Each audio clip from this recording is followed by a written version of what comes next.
नमस्कार, मैं शिवम तिवारी सागर खबर 24 से। मध्य प्रदेश के मुख्यमंत्री शिवराज सिंह चौहान के सागर आगमन की ये खास रिपोर्ट आज हम लेकर आए हैं आपके सामने। जी हां, मध्य प्रदेश के मुख्यमंत्री पिछले 15 वर्षों से लगातार मध्य प्रदेश में मुख्यमंत्री के पद पर बने हुए शिवराज सिंह चौहान आज यहां पर स्मार्ट सिटी के कई कार्यों का भूमि पूजन और कई कार्यों को देखने के लिए यहां आए हुए थे। शिवराज सिंह चौहान के आगमन पर जो कार्यक्रम हुए, जो चीजें हुई, उनके पंडाल में, पीटीसी ग्राउंड में उपस्थित उस पंडाल में जब लोगों से हमने बात की तो किस तरह से लोगों ने अपने विचार रखे, किस तरह से चीजें निकलकर सामने आई, आइए आपको दिखाते हैं। यहाँ उपस्थित लोगों से जब पूछा गया कि वो कहाँ से आए हैं, कैसे आए हैं, क्यों आए हैं, तो यहाँ पर कई सारे लोगों को ये भी पता नहीं था कि यहाँ पर आखिर कौन नेता आया हुआ है। लोगों का साफ साफ कहना था कि हमारे पार्षद जी हमें यहाँ पर लेकर आए हैं और पार्षद जी ने उन्हें कहा हुआ है कि आओ नेता देखने चले। जी हाँ, मानता हूँ ये बात सुनकर आपको भी काफी हंसी आ रही होगी और मुझे भी उस समय काफी हंसी आई थी, लेकिन आप खुद देखिए, लोगों का यही कहना है। पार्षद जी ने उन्हें कहा आओ नेता देखने चले, उन्हें ये भी नहीं पता कौन से नेता आए हुए हैं। क्या हो रहा है? अब नेता आए हैं, मुझे दिखाई नहीं रहा, तो बैठे हैं बाहर। तुम्हें जब लोग वाले आपने जब बताई हुई है उन्होंने कि भाई ऐसी ऐसा काम है वो, चलो तो अब नेता देख भी चलो, नेता देख भी चलो, सब जा रहा है, नेता देख भी चलो। कहाँ से? बांदरी। क्या हो रहा होता?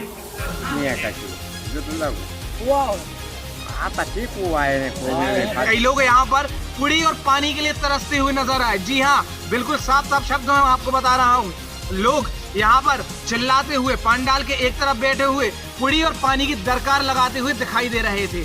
ना उन्हें पुड़ी मिल रही थी, ना उन्हें पानी। केवल और केवल भीड़ बढ़ाने के लिए भाजपा कार्यकर्ताओं, भाजपा पदाधिकारियों द्वारा लोगों को यहाँ पर लाकर रख दिया गया, जैसे वो इंसान ना होकर कोई वस्तु हो। इसके अलावा शंकरगढ़ निवासी एक महिला से हमने पूछा कि उनके यहाँ आने का औचित्य क्या है, आखिर कौन सी समस्या लेकर वो यहाँ मुख्यमंत्री के सामने आई है, मुख्यमंत्री को क्या बताना चाहती, क्या कहने के लिए आई हैं। उन्होंने साफ साफ शब्दों में कहा कि हमें शंकरगढ़ के मुख्यमंत्री गजराज जी यहाँ पर शिवराज जी से मिलवाने के लिए लेकर आए हैं। लोगों को यहाँ लाने का औचित्य सीधे तौर पर केवल और केवल भीड़ बढ़ाने का था। ये हम नहीं कह रहे, ये लोग खुद कह रहे हैं। देखिए कुआं जी गजराज शंकरगढ़ के मुख्यमंत्री तो का लो वाले आए मुख्यमंत्री वाले का चलो प्रोग्राम समझ। अच्छा, कितने जनों को आखले आए? सब जन हिमाचल में खाने में घर है, चलो समय कैसा ना कौन होगा जैसा खाना वाना नहीं ना हुआ है, मिलो जाते का कह रहे थे खाना मिल और का मिल भाषण सुनने। प्रोग्राम जैसे जैसे आगे बढ़ता गया, एक के बाद एक मंत्रियों के संबोधन हुए। सबसे अंतिम संबोधन मुख्यमंत्री का था, लेकिन यहाँ पर एक चौंकाने वाली बात एक और सामने आई, जहाँ देखने पर पता चला कि मुख्यमंत्री का संबोधन खत्म होने से पहले ही कुर्सियों पर बैठी जनता, कुर्सियों पर बैठी चहेती मुख्यमंत्री की चहेती जनता कुर्सियां खाली छोड़कर पंडाल को खाली करके पहले ही अपने घर की तरफ रवाना हो गई। जी हाँ, बिल्कुल सही सुन रहे हैं आप, मुख्यमंत्री का संबोधन पूरा होने से पहले ही जनता रवाना हो गई और जैसे ही मुख्यमंत्री ने अपना संबोधन खत्म करके स्टेज से नीचे उतरना चाहा, इतने में एक महिला ने दौड़ते हुए पकड़ लिया। कई विद्यार्थी यहाँ पर रोजगार के लिए चीख पुकार करते हुए दिखाई दिए, कई महिलाएं यहाँ पर रोजगार के लिए मामा मामा की आवाज लगाती हुई दिखाई दी, लेकिन मामा के कानों पर जू तक ना रहेंगी।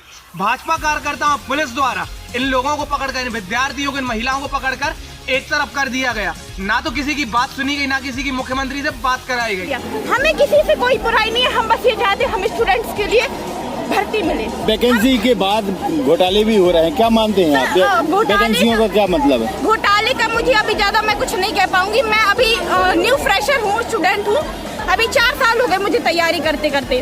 मैं देख रही हूँ मेरे घर वाले भी प्रेशर करते हैं, लड़कियां हैं, हमारे समाज में लड़कियों को ज्यादा पढ़ने नहीं दिया जाता है, बहुत ही कम टाइम होता है पढ़ने के लिए। हमारे घर से भी प्रेशर हो रहा है, तुम 4 साल से पढ़ रही हो और हम तुमको नहीं पढ़ा सकते। हमारे घर वाले भी इतने सक्षम नहीं है कि हम स्टूडेंट्स को, लड़कियों को स्पेशली सागर में रखे। मैं गाँव से 50 किलोमीटर दूर रहती हूँ, मेरे घर वाले बोल रहे शादी के लिए। सर आप बताइए हम क्या कर सकते हैं? हम स्टूडेंट स्पेशली गर्ल्स बहुत परेशान हो चुके हैं, भर्ती निकलती नहीं, सिर्फ 4000 निकली।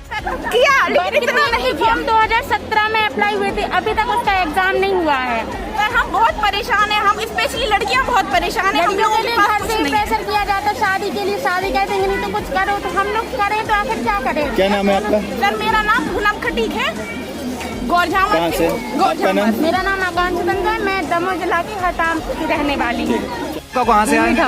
कहाँ से आए? ज्ञान सागर कॉलेज। आज किस संबंध में आप लोग यहाँ पे आए थे? जी हमारी एक मांग है कि जैसे ओमिक्रॉन इतना ज़्यादा तेज़ी से बढ़ रहा है, तो हम लोग के जो एग्ज़ाम्स है वो ऑफलाइन मोड में हो रहे हैं। और वो बहुत सारी यूनिवर्सिटीज़ है, जैसे RGP भी हो गई, हमारी हरि सिंह और विश्वविद्यालय हो गया, इन्होंने ऑनलाइन मोड पे एग्ज़ाम्स कराए हुए हैं। तो हमारी भी यही मांग है कि हमारे एग्ज़ाम्स भी ऑनलाइन मोड पे। आपने अपने कॉलेज में, अपने संस्थान में ये मांग नहीं रखी? जी हम हर जगह यह प्रस्ताव रख चुके हैं, अब आखिरी उम्मीद हमारी मामा जी से बची हुई है, तो हम यहाँ पे आए हैं। कहीं ना कहीं ऑनलाइन एग्जामिनेशन विद्यार्थियों के भविष्य के साथ खिलवाड़ भी बनता है। आप जानते हैं ना, तो उतने अच्छे से ऑनलाइन स्टडी हो पाती है, ना ही उतना अच्छा उसमें रिजल्ट आ सकता है। अभी हमने देखा पिछले वर्षों में हर कोई पास होता जा रहा था, हर किसी को वो मिल रहे थे। तो कहीं ना कहीं आपको ये नहीं लगता ये गलत है? यह गलत है, लेकिन अगर आप ये कहें कि अगर विद्यार्थियों को कुछ आता ही नहीं है और तब आप उनका एग्जामिनेशन ले, तो किस बेस पे आप वो एग्जामिनेशन ले रहे हैं? ठीक है सर, क्लासेस भी उतने अच्छे से नहीं ले पाए हैं वो जैसे ऑफलाइन में लगती थी। तो सर एग्जाम्स फिर ऑफलाइन क्यों सर?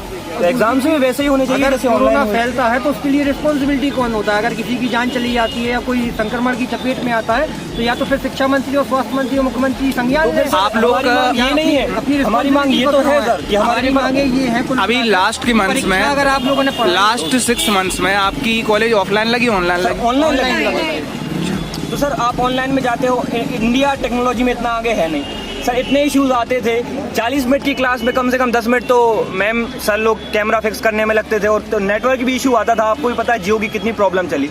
तो सर क्लासेस जिस बेसिस पे लगती हैं उतनी नहीं लग पाई हैं। जब आपने अपने कॉलेज में इसके ये संबंध में शिकायत की होगी, उनसे मांग रखी होगी, तो उन्होंने क्या बोला था? सर उन्होंने बोला सब कुछ यूनिवर्सिटी के हाथ में है। तो यूनिवर्सिटी के हाथ में है सर। हम लोगों ने यूनिवर्सिटी से मांग की, ज्ञापन वगैरह भेजे हैं, पर कोई भी रिप्लाई नहीं आया।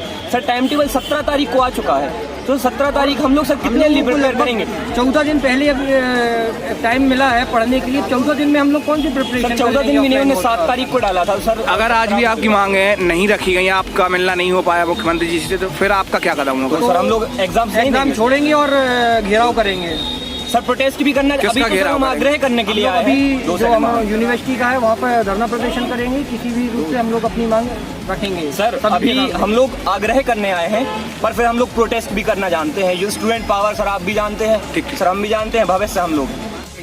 इसी बीच एक और मामला निकलकर सामने तब आया जब एक महिला के ओरिजिनल डॉक्यूमेंट्स एक अधिकारी लेकर चले गए। महिला बाद में स्टेज के पास खड़ी होकर रोती रही, बिलखती रही, लेकिन उसकी किसी ने एक ना सुनी। गरीब महिला ये काम करेगी, गरीब महिला वो काम करेगी, पर काम कुछ भी नहीं मिलता है। गरीब महिला जैसी है वैसे ही रह रही है। इस सादा समूह की महिलाएं मध्यम भोजन। एक मिनट एक मिनट हो जाए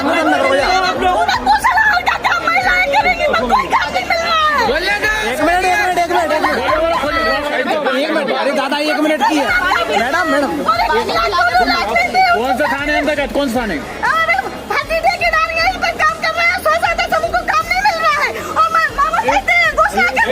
अभी आप अभी तक किसी ने नहीं सुनी कोई मांगे और नामल हो रहा है। मुख्यमंत्री जब भी आते हैं महिलाओं के बारे में बहुत लंबा चौड़ा भाषण देते हैं, और यहाँ के अधिकारी कुछ करते ही नहीं है। मुख्यमंत्री जी अभी बोल के गए कि महिलाओं के लिए स्वरोजगार के हजारों ऑप्शन खोल रखे हैं, आपको नहीं मिल रहा है कोई ऑप्शन? कोई रोजगार नहीं है महिलाओं को। बर्तन झाड़ू पोछा मांझ के काम कर रही है, कहूँ कुछ नहीं मिल रहा। कहीं कहीं तो बर्तन और कपड़ा धो रही है महिलाएं। समूह का क्या नाम है आपकी? समूह का नाम क्या है? जय मां शारदा स्व सहायता समूह रविशंकर वार्ड में है। प्रोग्राम शुरू होने से पहले ही, मंत्रियों और मुख्यमंत्री के स्टेज पर आने से पहले ही, जब कुछ महीनों पहले मोदी जी से मिलने वाले छोटेलाल अहिरवार ने यहाँ पर पंडाल में आने की कोशिश की, उन्होंने पंडाल में आगे की तरफ आने की कोशिश की, पुलिस द्वारा उन्हें बदसलूकी करके रोक दिया गया। पूछने पर उन्होंने बताया कि मोदी जी से स्वयं मिलकर आया था, सागर से पैदल दिल्ली तक जाकर मोदी जी से मिला हुआ था, और शिवराज जी से भी उनका खास अपॉइंटमेंट था। उसके बावजूद भी शिवराज जी के आसपास भी उन्हें नहीं भटकने दिया जा रहा।